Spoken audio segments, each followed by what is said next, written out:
What do you call a well-balanced horse? What? Stable.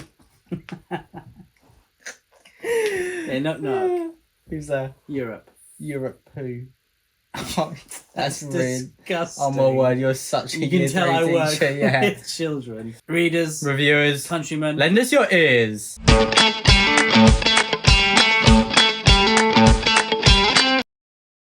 And a huge thank you to all of our Patreons. Thank you to the Pit Fighters, the First Swords, and all of the Bright Stars, Truth and Courage. Hello and welcome today to the Brothers Gwyn. I am Ed, this is my brother Will. Happy New Year, everyone. We have a video out, finally. I know it's been a long time, but the last time we made a video was last year. So, oh dear, someone had to make the joke, and it was Ed. And it's but to be fair, today, by, so I'm very sorry about that. you saying last year, you actually do mean you're not doing a joke of the 30th of December. We last recorded in September or October.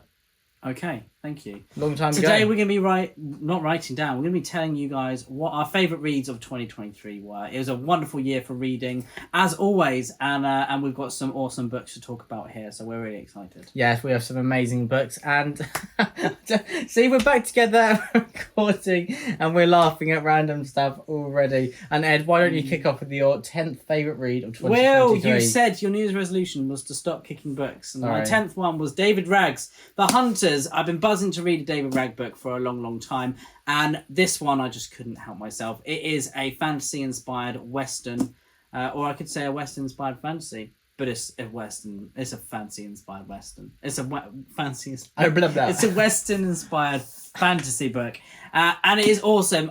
David Ragg has a great sense of humour. He is almost like Joe Abercrombie. He has this kind of wry wit. There are twists, there are turns. There's a great cast of characters. And The Hunters is one of my favourite books of the year. I definitely recommend picking up some more David Ragg works. And I'm definitely going to go read more of his books. And hopefully he writes some more fantasy-inspired Westerns.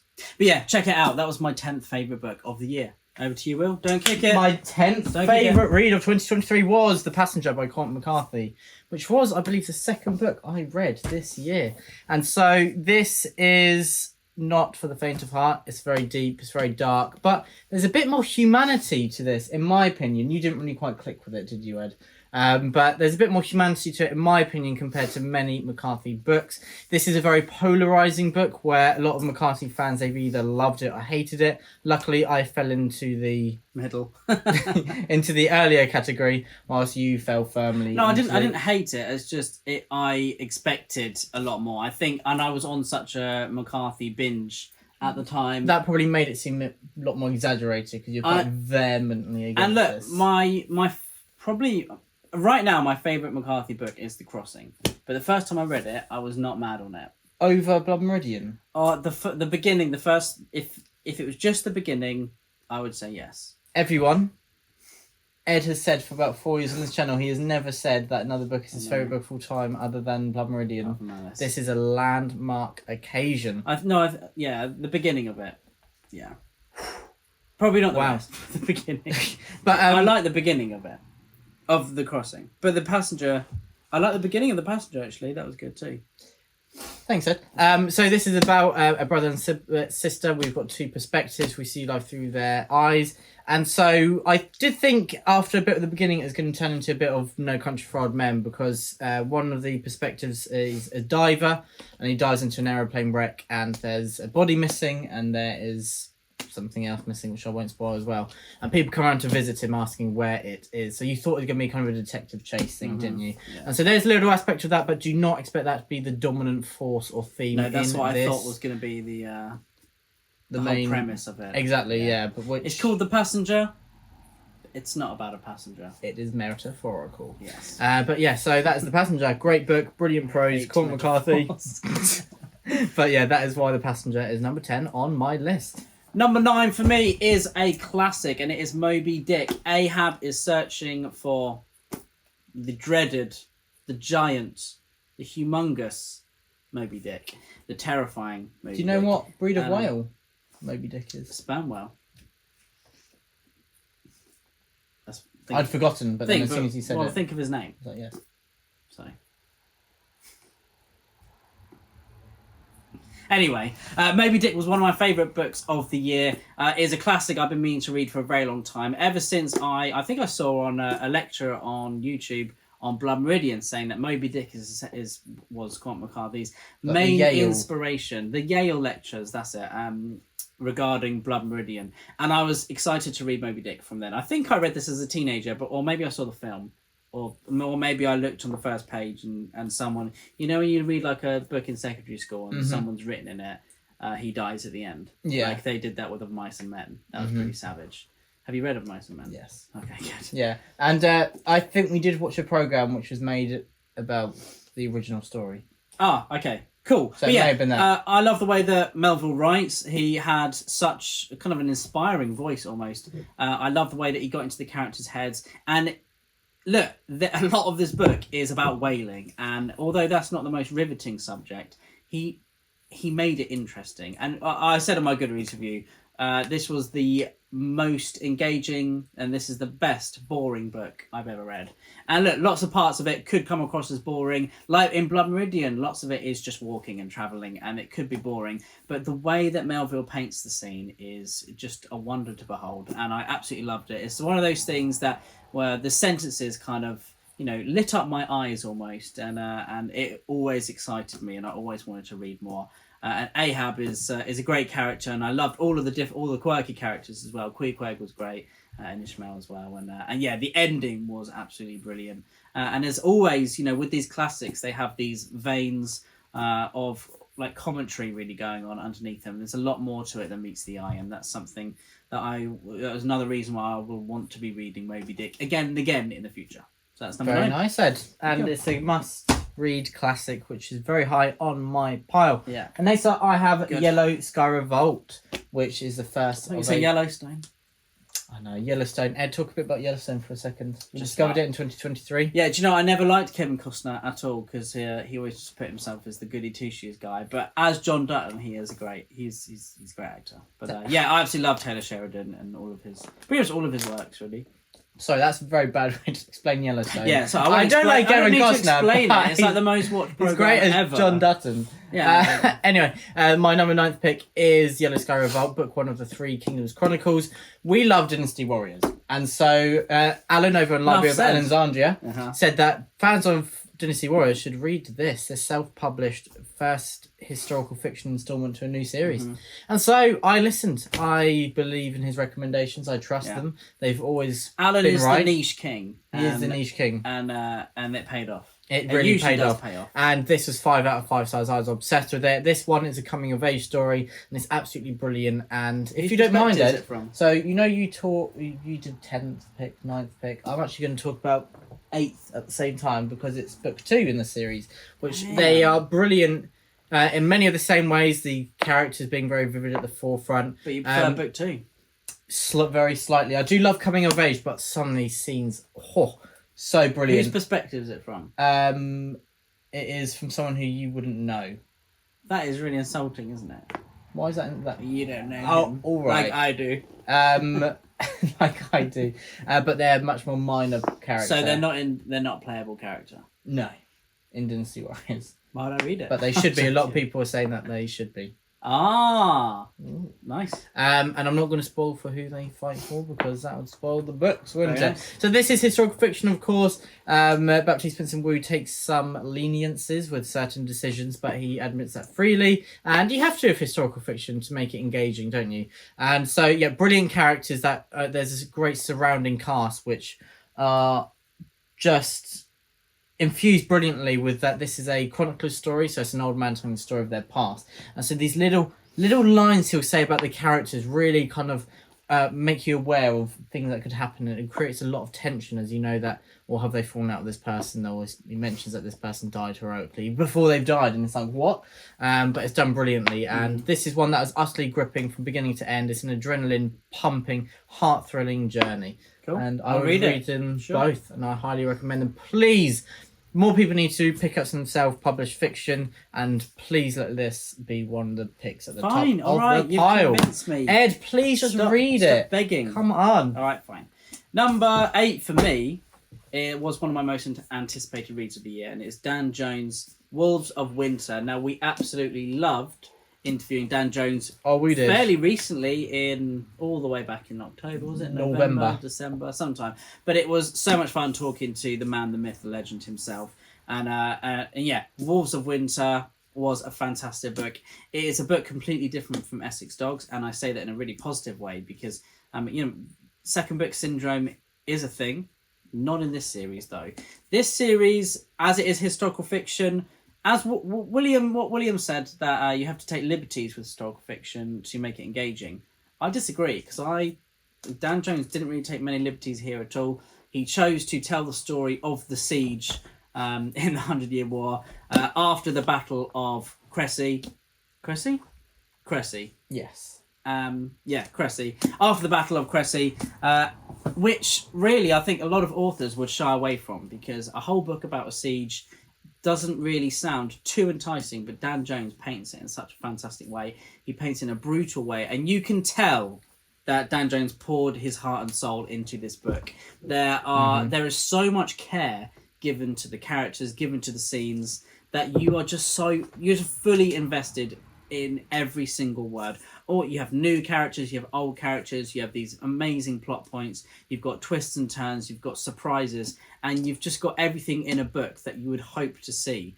There are moments that made me laugh so much. I mean, the swearing in this book, would put Jay Kristoff to shame at some points. I absolutely love it. It's Warwick, isn't it?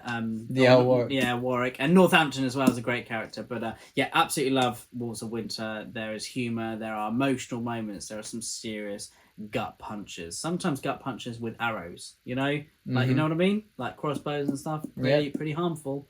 But yeah, absolutely loved it. It's historical fiction at its finest. It is, this fantastic medieval series. And if you want to read something from a historian who knows his stuff, then check out Wolves. He's great showing the full scope of human emotion in life, isn't he? From the laughter to the anger to the loss. Yeah. There's so much humanity even in a war. Those things that are people's kind of focuses in life doesn't really change. Tragedy and heroism infused together. Sometimes they're the same thing. Sometimes they are. Sometimes they're not. Number 7 pick for me profound is chatter on the Brothers wow, look Grimm, at this. always. Who came from philosophical chat? Number 7 is Misery by Stephen King, one of his most famous works, where an author has an accident and then wakes up in someone's house, tied up with major injuries, like broken leg, major injuries. And this person who has taken him to their house may not have the best intentions for him. They are a huge fan of his work, but that does not mean that it's a good thing. And I still want to watch the film with James Caan and, is it Kathy Bates? I knew it was James Caan, but I didn't know it was someone Bates. Who apparently is a standout in it. She's brilliant. And so I really need to watch that. And this, it shouldn't be funny, but there is so much of it which is so funny. But it's horrible as well, and you feel so tense in these scenes because that our main character, there's a lot of the time there is not much that he can do, but it's just him trying to survive, and things just get worse and worse. And it's a brilliant, enticing, engaging, enthralling story which I absolutely loved. Another King book which just blew me away. Very nice. Number 7 for me is the book Suttree by Cormac McCarthy. I forgot it today, I'm sorry, so you're gonna have to put it up on the screen, Will. Now, I read a comment recently on our channel saying, yo, you guys only read about war. That's pretty rubbish. Not only, I read other books as well. Mind you, there is war, but the war is declared on watermelons instead of actual war. So if you've read Suttree, then you know. The Midnight Mountain. Oh, sorry, Ed. What? Sorry, if only the people who deserve to know will know. When you know... If you know, you know. You can't have an inside joke that I don't understand. I can, Will. I have lots of them, brother. How harsh is that? Sometimes you just don't not notice. In front of the camera. But anyway, Suttree is a fantastic book. To me, it's Cormac McCarthy at his funniest. There are some really remarkable moments of humanity here where these characters are just so full of life. But essentially, you have this character called Cornelius Suttree, and he is living on a barge in this almost rural town. and it's just the kind of comings and goings of this town and following Cornelius Suttree as you find out a little bit more about his past, about his life, about his present, about his future as well, and about the characters that inhabit the town around him. And they are full of life, these characters. Some of them are absolutely hilarious. Others are, they're extremely underprivileged and they have lived a very hard life. And Cormac McCarthy paints them all with a lot of care and a lot of charm as well. But he really packs a punch with these words.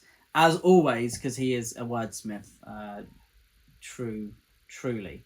And Suttree is one of my favourite reads of the year. It's my 7th favourite. It's one of my favourite Cormac McCarthy books, and definitely something I'd like to read in the future because it felt like a light-hearted read at times, but also had these moments of profoundness, and I really enjoyed it. Very nice, Ed. And my 6th favourite read is Unruly. I'm like, it's Unruly by David Mitchell. This is non-fiction. So the first non-fiction on this list. And have you got any non-fiction? Yeah. So okay, yeah. Don't get it out. I've got 2. I was about to say, is it going to be the only non-fiction? I've got 2. On this list? Okay, it's the only non-fiction on my list. So David Mitchell is a great actor who is probably best well known for being in Peep Show, which if you haven't watched it, watch it. It's very funny. At least we think it's funny anyway. But this is hilarious. Unruly, I am convinced, should be the future of non-fiction. People I see talking all the time about non-fiction isn't popular enough. Not enough people pick it up, and it's really hard for historians to make a living and a lot of this, which is all very true. But I think that books like Unruly will be just... You cannot sum up how much they will change that. This is a non-fiction book which tells the history of the monarchy in England. And David Mitchell says, I'm not a professional historian, but this is the historical parts that I find interesting. This is what I think you should know.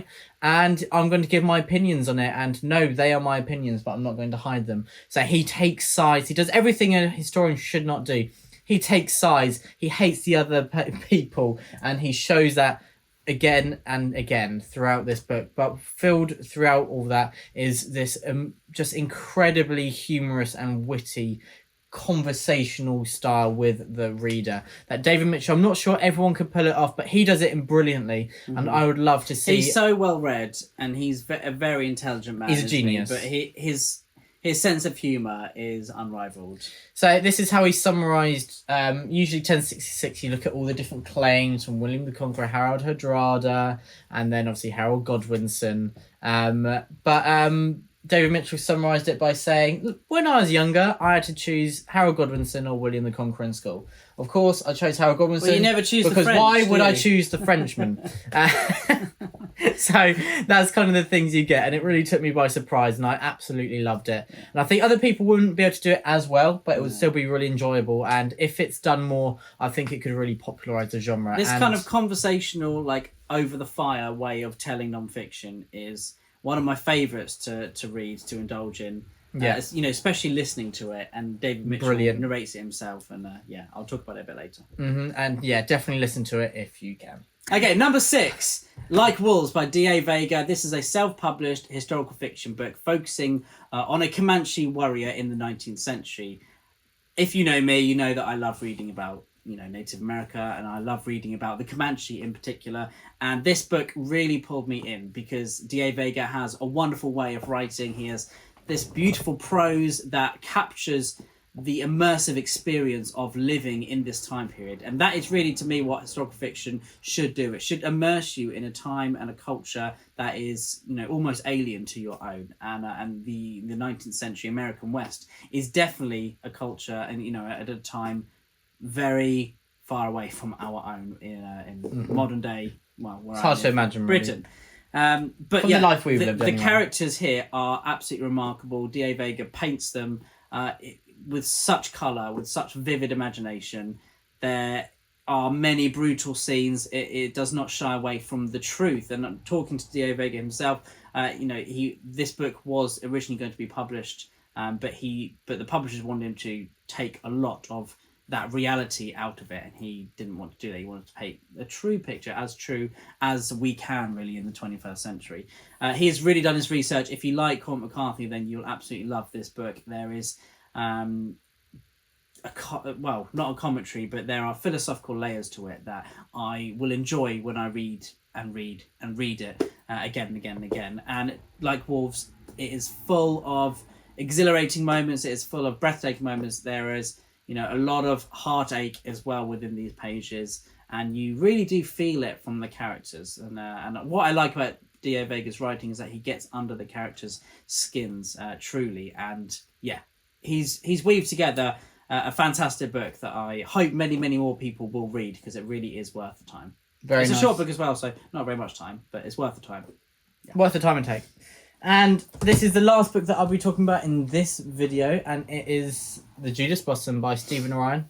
This is book 1 of a new historical fantasy series. We love historical fantasy. We need more of it. And this is taking us into the Mongol Empire as they are still expanding just before they hit their peak in terms of kind of landmass under their rule. And this is multi-POV. We've got magic, but not too much. I think there'll be a lot more in book 2, but there's a great balance, I think, where that there is more at work here than kind of the natural world that we live in. And I really love that balance with the historical rawness, the authenticity I really felt. And the range of characters as well.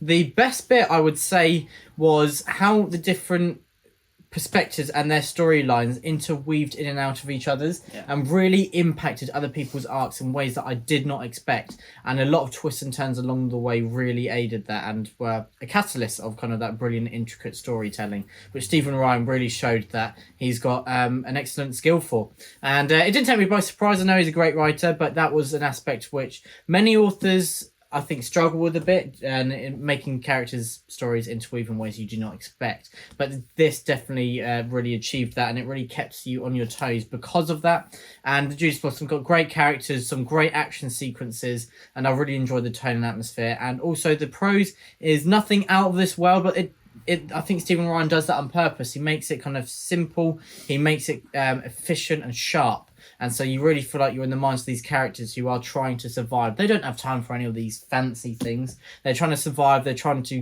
grope their own way across this life. Some seeking vengeance. Some, as I said, just trying to survive. And others trying to keep those around them alive as well.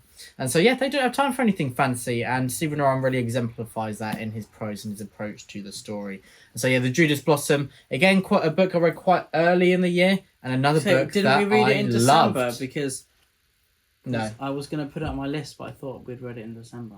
I didn't. Oh, no. I'm an idiot. Stephen, it's on my list too, but... You thought you read it I last read year? it last year. Oh, Ed. Did we read it in January? No, do you want me to get up once you talk about your 5th book when we read it? No, I don't need to prove that I'm wrong on camera. No, we're going to do it. No, please don't. Come on, Ed. The next one for me then is this number 5? Number 5. Last one for this video is, oh my gosh, it is Anna Smith Sparks, Grimdark Return, A Woman of the Sword. I Now love that this cover. book, oh my word, it's brilliant, and the words underneath the cover are even better. Oh dear, we read it in February. Are you sure? Yeah, I'm sure. I think Goodreads is wrong. But anyway, so A Woman of the Sword, Anna Smith Sparks. Thank you so much, by the way, for sending me this book. It's absolutely amazing. I did a review of it, so check it out here or over there. But yeah, A Woman of the Sword is Anna Smith Sparks' Grimdark Return. It is a fantastic story. It is a fantasy book focusing on a female warrior, well, an ex-warrior. She's a veteran, essentially. She has her family, but a tragedy has befallen her and her family, and her husband has passed away, and it is left to her to care for her children. And A Woman of the Sword is a story of a woman battling with her inner demons. She has this psychological damage really inflicted upon her through all of her warring, and she has this almost anxious fear that something bad will happen to her children, and it comes out in various ways. Her children are written so well. I've never seen children written with this kind of autonomy, really, and it's fantastic to see and fantastic to read. This book has it just grows upon you with every single word, and by the time you get to the end, your head is in your hands and you will be weeping. I was anyway, because it has such emotional punches, and Anna Smith Sparks does not shy away. Her prose is really like the fantasy equivalent of Cormac McCarthy. She has these phrases and passages that just sweep you off your feet. They transport you to a new place with a whole new vocabulary and a whole new, essentially with a set of your own glasses, your own fantasy glasses, really, because you see everything differently after you read one of her books. And I just can't wait to read more of what she's written. But yeah, A Woman of the Sword, my 5th favourite book of the year. And this being number 5 just says how amazing this list is and how amazing this year of reading has truly been. And so everyone, thank you so much for watching. This is part 1 of our favourite reads of 2023. Ed loves that book. He loves all the books he talked about today, but he loves that more because that's why he put it in 5th spot compared to the others. Wow, Will, it's pretty savage. Well, it's true, isn't it? It is true. It's how numbers work. My list has already will probably be changed by tomorrow, and then the order. But yeah, these are the books we've really loved. Not lying, it's the truth right now. But anyway, thank you so much for watching. Please let us know what your 10th to 5th favourite reads of 2023 were. If you're crazy like us, who make a list of mine ended up being in top 25, then I had to cut it down to the list of 10. But anyway, we will have part 2 out very soon. At some point. Undisclosed, but very soon. Thank you so much for watching the video, everyone. Please subscribe. Please like the video. Please comment below. Let us know what some of your favourites were. What do you think our number 1 favourite is going to be? Let us know in the comments. We hope to see and chat with you there. Truth and Courage. The Brothers Gwyn. The Weasleys.